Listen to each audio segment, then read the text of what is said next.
आज हम लोग जीवाणुओं को पढ़ेंगे और जीवाणु जनित रोगों के बारे में देखेंगे कि कितने ऐसे रोग हैं जो जीवाणुओं के माध्यम से फैलते हैं।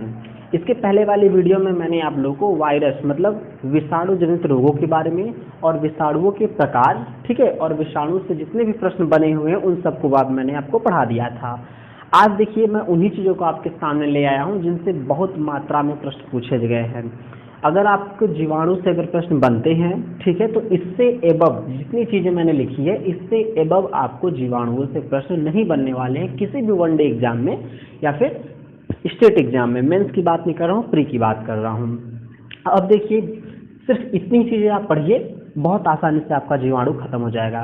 लेकिन प्रॉब्लम ये है कि लोगों को कन्फ्यूजन बनी रहती है कि क्या पढ़ें क्या ना पढ़ें। इसका कन्फ्यूजन अपने माइंड से हटा दीजिए।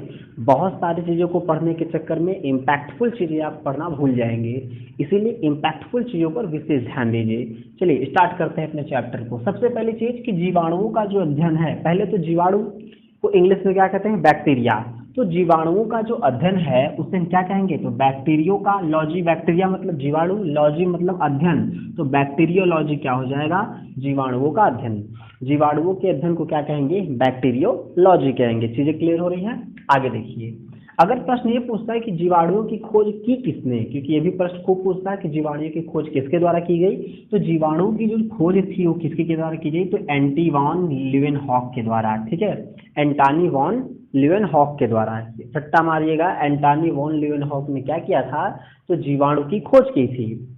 अध्ययन बैक्टीरियोलॉजी कहलाता है। आगे क्या है कि नाम किसने रखा, ये महत्वपूर्ण है। यहीं पे देखिए आपको कंफ्यूजन क्रिएट करेगा थोड़ा सा कि खोज तो की थी एंटनी वॉन लीवेनहॉक ने, खोज किसने की थी, एंटनी वॉन लीवेनहॉक ने, लेकिन इसका नाम जैसे उन्होंने देख लिया कि भैया ये एक प्रकार का बैक्टीरिया, एक प्रकार का जीवाणु है, ठीक है, एक प्रकार का तत्व है या एक प्रकार का जीव है, उन्होंने जो भी उसको माना होगा उस टाइम।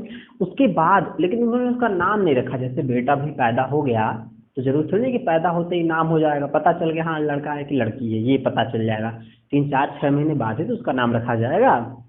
वही चीज है कि नाम जो उसका है जीवाणुओं का, वो किसने लिखा था, बैक्टीरिया एहरेन वर्ग ने। किसने लिखा था, एहरेन वर्ग ने। रट्टा मारिएगा, एहरेन वर्ग ने।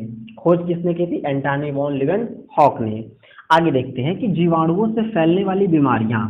इसके पहले थोड़ा सा एक स्टेप इसके आगे का बता दूं कि देखिए जीवाणु दो प्रकार के होते हैं। एक होते हैं जो लाभदायक जीवाणु होंगे और दूसरे होंगे जो नुकसानदायक जीवाणु होंगे।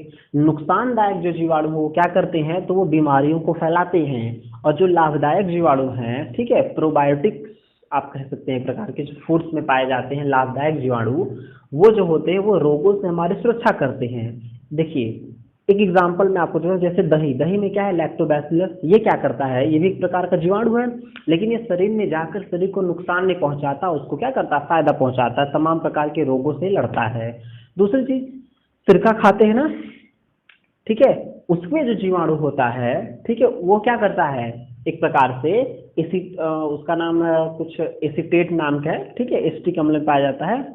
वो जो जीवाणु होता है वो क्या करता है, तो वो सिरके का जीवाणु, वो भी क्या एक प्रकार का पौष्टिक जीवाणु आप मान सकते हैं, लाभदायक जीवाणु मानेंगे। क्यों, क्योंकि वो भी जब शरीर में जाता है तो क्या करता है, लाभ ही लाभ प्रदान करता, नुकसान नहीं करता है। सेम उल्टा कुछ चीजें हैं कि कुछ ऐसे जीवाणु हैं जो आपके शरीर में जाएंगे तो वो नुकसान ही नुकसान करने वाले हैं, उन्हीं को हमें पढ़ना है, फायदा वालों को बहुत अधिक नहीं पढ़ना है, ठीक है, क्योंकि दोस्तों के बारे में कम, दुश्मनों के बारे में लोग ज्यादा सोचते हैं। तो बीमारी की बात करें तो कितने हैं, अब जितना मैंने लिखा है इतना तो आपके दिमाग में फिट होना चाहिए कि इससे बाहर प्रश्न नहीं आएंगे बीमारी से। जब भी जीवाणु से प्रश्न आएंगे इसी के अंदर आएंगे। देखिए हैजा, जीवाणु से कौन सा रोग फैलता है, हैजा, typhoid, TB, TB for tuberculosis, ठीक है, टीबी नहीं टीबी, ट्यूबरकुलोसिस, डिप्थीरिया बहुत महत्वपूर्ण है, काली खांसी, ठीक है, टिटनस, टिटनस जानते हैं ना, अष्टावक्र की तरह से हो जाती है टिटनस होने पे, सुजाक, प्लेग,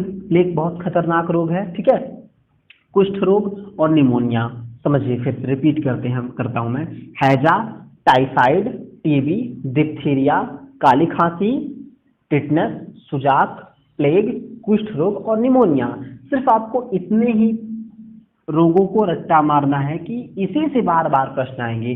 डिप्थीरिया दबा के देगा, टीबी दबा के देगा, हैजा दबा के देगा, टाइफाइड दबा के देगा।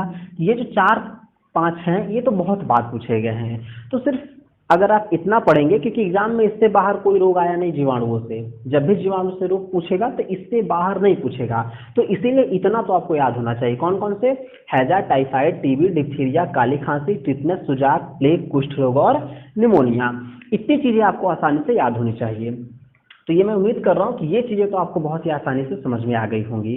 अब एक चीज देखिए, जब टिटनस होता है लोगों को, टिटनस, ठीक है, कुछ धस जाता है, मतलब लोहे का कुछ जंग वाली चीज धस गई, शीशा धस गया, ठीक है, तो जो आप कहें तो जो सुई लगती है, आप सुने ना, ठीक है, जो सुई लगती है तुरंत लोग कहते हैं 24 घंटे 48 घंटे के अंदर लगाइए, उस सुई का नाम होता है एटीएस, एंटी टेररिज्म स्क्वाड। नहीं बोलेंगे, क्या बोलेंगे? एंटी टॉक्साइड सीरम, ठीक है।